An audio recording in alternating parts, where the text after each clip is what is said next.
Welcome back ناظرین کرام، کتاب الشفا سے نسخے کا وقت ہو گیا۔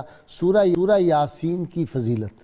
جو شخص سورہ یاسین کی تلاوت کا معمول بناتا ہے تو نزع کے وقت تمام تکالیف سے بچ جاتا ہے اور اسے ایمان کی حالت میں موت آتی ہے۔ شرط یہ ہے کہ اول و آخر کوئی بھی درود پاک جو آپ کو آتا ہو کم از کم 11 مرتبہ ضرور تلاوت کریں۔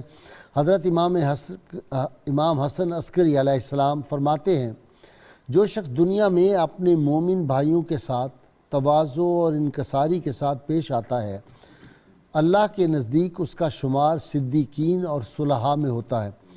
ناظرین، آج کے روزنامہ 92 میں سیدہ فاطمہ الزہرا سلام اللہ علیہ کی عظمت و شان کے حوالے سے بہت خوبصورت مضامین ہیں۔